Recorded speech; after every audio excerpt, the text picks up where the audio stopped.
You done now?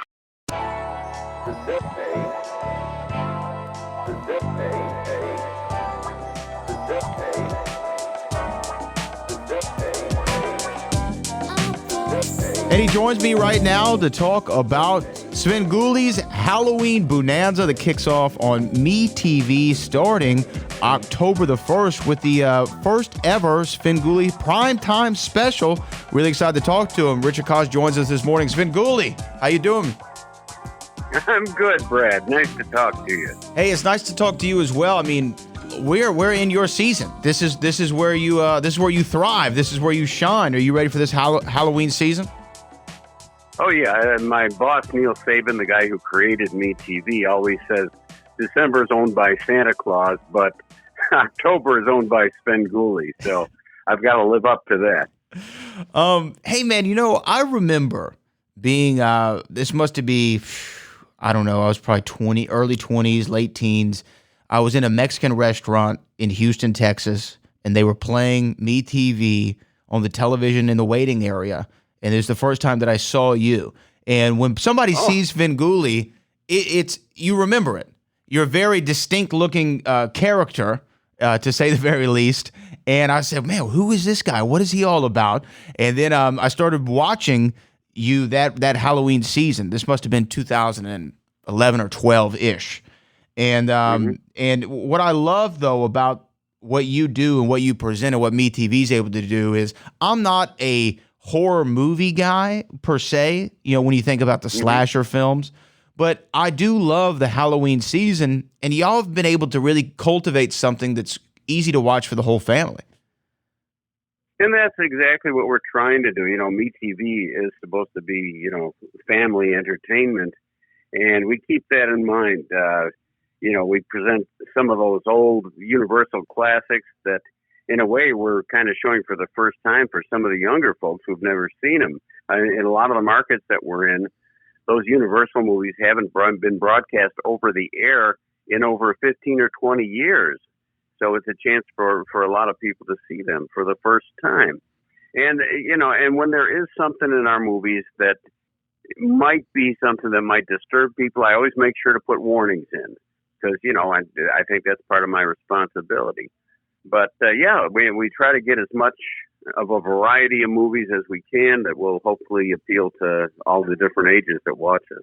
Yeah, and I think y'all do a great job of that. If I can go start, though, with you, you took over this mantle, right, of Svengoolie. You weren't always there was an original Svengoolie. Am I right about this? Can you tell me kind of how the transition happened? Sure.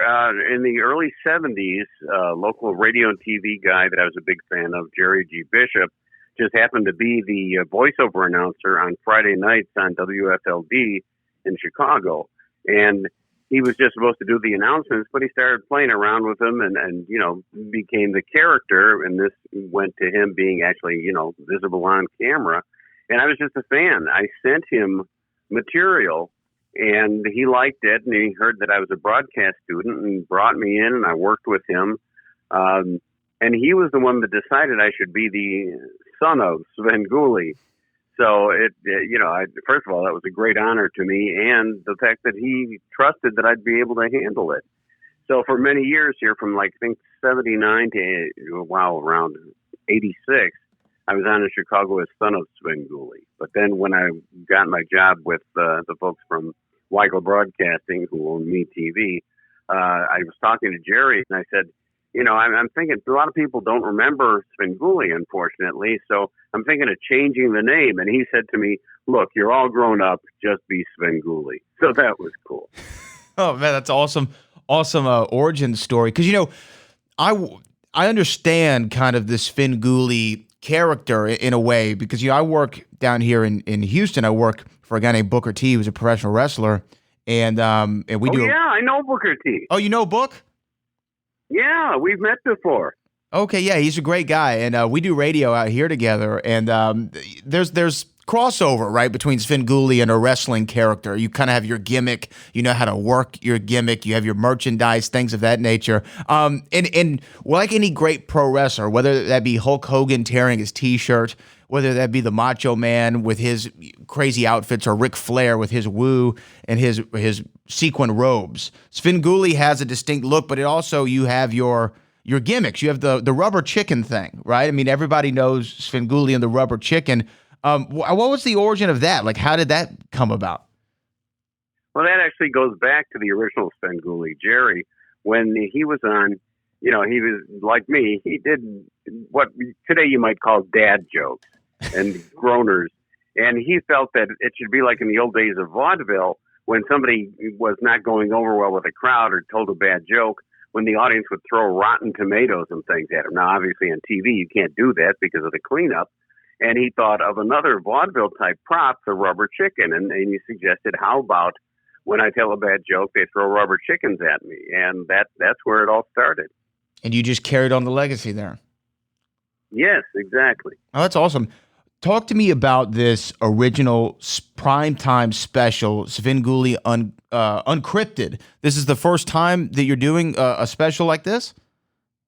Yeah, it's kind of cool. Actually, MeTV brought in a special production crew that does documentaries for places like Discovery and such. And it's a little different animal than what they did before. But they wanted to do something that would touch on parts of my career. And also, we've got a little story built into it where I'm looking for some artifacts from the beginning of my career. And I'm traveling around various parts of Chicago. There are some special cameo celebrity appearances in it, which you won't want to miss. And it all winds up with me going to the suburb we always mention, Berwyn, where they actually held a Svengoolie Day celebration. It's a lot of fun, and I think people are going to enjoy seeing it and maybe learn a little bit about my past. And, it's a great honor for me. Yeah, it's really awesome, because when you think of the Halloween season, like I said before, and you think of MeTV, obviously Svengoolie's the guy. Help me settle this debate.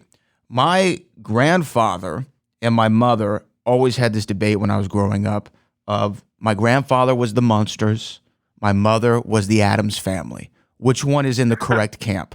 Who's the winner of this debate? Are you Team Munsters or are you the Addams Family? It's kind of tough. I think that as far as holding up better, there's times when the Addams Family has the edge on that. And Munsters, but you can't get past the comedy of Al Lewis and Herman there. It's hard to tell. See, it's two different things. It's apples and oranges in some ways, even though they're in the same genre. So I think they're both right, actually. Do you have a personal favorite between the two? Well, actually, we ran more of the Addams Family on MeTV for a while, and I was really just taken by the writing and the way that the characters were maintained. And John Astin as Gomez, it was almost like a lot of times very much in the vein of Groucho Marx with his quick comebacks. So I think I'm a little bit more in that camp.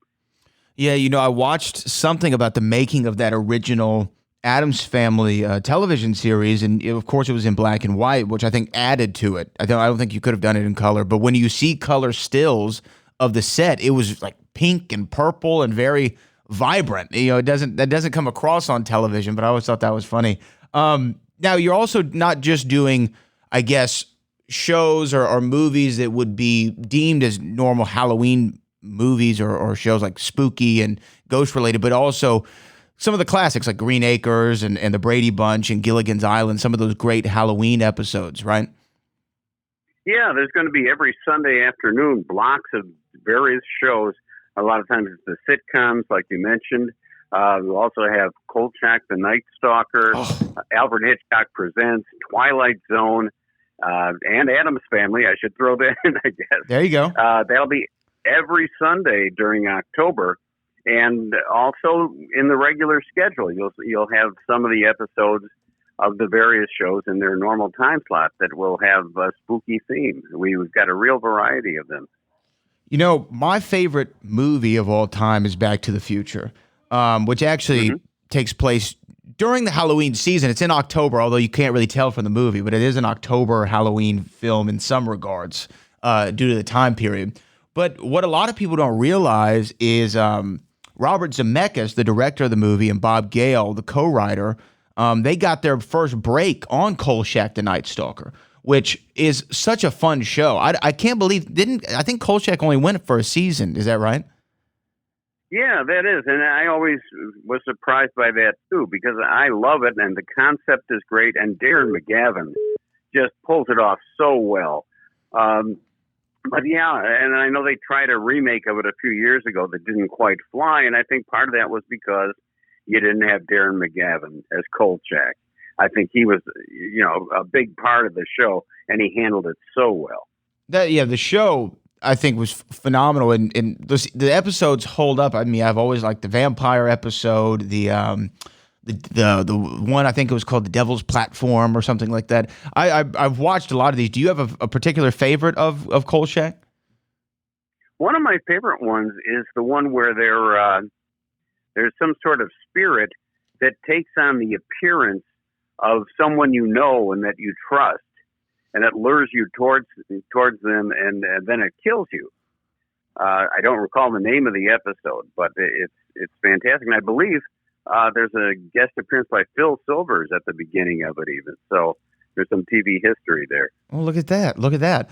What do you though think of the because you talked about remakes of the Night Stalker? They tried it didn't work. Universal also tried to kind of reboot the classic horror film franchise, if you will. They wanted to do all these crossovers of The Invisible Man and The Mummy that Tom Cruise did. What did you think about that effort? Did you find it to be, I don't know, a step in the wrong direction, or did you like kind of the Mummy movie that we got and The Invisible Man movie? Well, I like the Brendan Fraser Mummy movie. Those are fun. More than the Tom Cruise one. Yeah. Yeah, exactly. And it had the same feel as a lot of the Universal early monster movies that had humor in them as well as the scary stuff. And I liked the Van Helsing movie. With Hugh Jackman. I thought that could have led to much more, but obviously, it did not. But, any of the recent tries don't seem to have quite, held up as well. And, the fact that they really don't end up with sequels or, more like one character meeting the other in a movie. I think that kind of shows that it isn't quite clicking. The Universal monster movies or the horror movies from the early days are so rewatchable. I mean, I think that's why that we can still play them on MeTV and they draw an audience, because you can almost pick up them wherever they are in the movie and still enjoy. It's kind of one of those rewatches. What's your favorite of the Universal? Oh, it's hard to say. I like different ones for different reasons. Definitely Bride of Frankenstein, mm-hmm. which I believe will be showing sometime soon.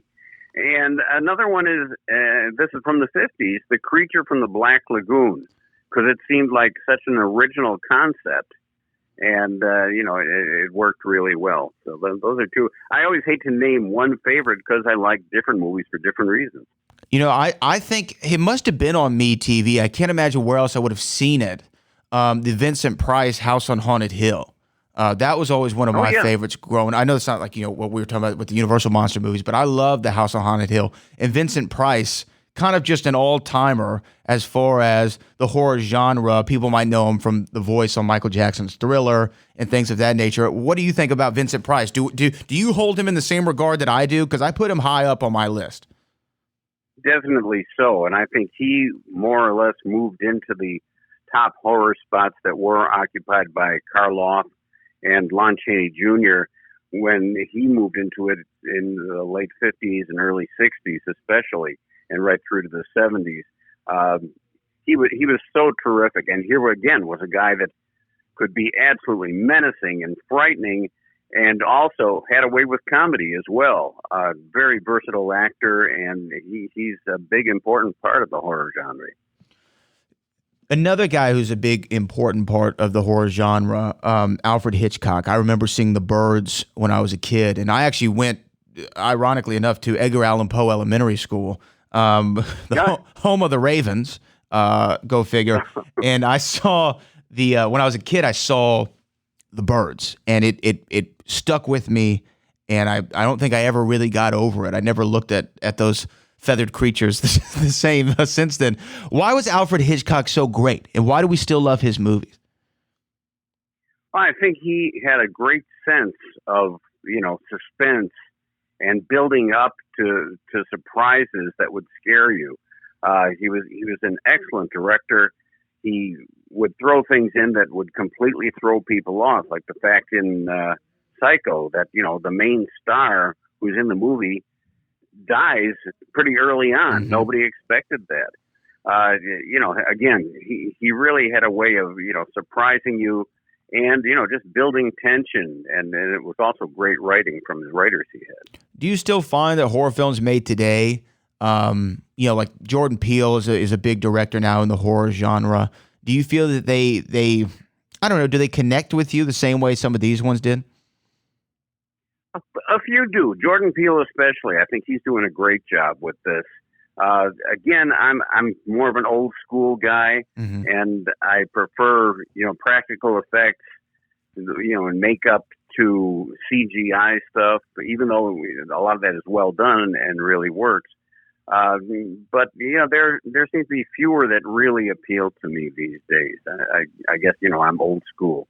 Well, I think that being able to do effects practically in the camera gives you such a different realism than the CGI. I mean, I was actually, we talked about Booker. He and I just had this conversation the other day on the radio about I like the original Incredible Hulk with Lou Ferrigno more than the one in the movies, because Lou Ferrigno, although the paint wasn't the greatest, he felt like a real person in the frame, and I felt like he really was tearing through that wall.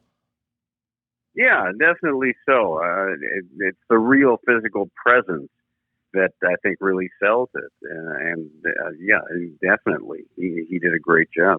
Well, again, Svengoolie, the season kicks off starting this Saturday, of course, October the 1st, and we're looking forward to seeing the original primetime special. Check your local listings, obviously, where it's playing. We're in the Central Time Zone, so it would be around the 8 o'clock hour here in the South. But make sure you check out that Svengoolie Uncrypted. I'm really looking forward to that. And I appreciate you for joining us this morning and just talking about the Halloween season. We're here. This is Svengoolie time. One more time, why should people tune into MeTV during this Halloween season? Well, we've got more scary stuff in all different genres for fans of that type of thing. And I want people to know that our regular movie starts an hour earlier this week in order to make room for that special. So tune in an hour earlier than you normally do, and you'll be happy to, because it's Karen Black in the immortal Trilogy of Terror, and you don't want to miss that. Hey, man, well, I'll be checking it out all October long, and I just really appreciate you taking some time for us, and congratulations on all your success. Svengoolie.com is where you can find out more about you, get some merchandise, and get ready for the Halloween season. Svengoolie, I appreciate you. Thank you so much, Brad. And say hi to Booker for me. I hope he remembers me. I will. I'll tell him this afternoon. We really appreciate it. Svengoolie, everybody.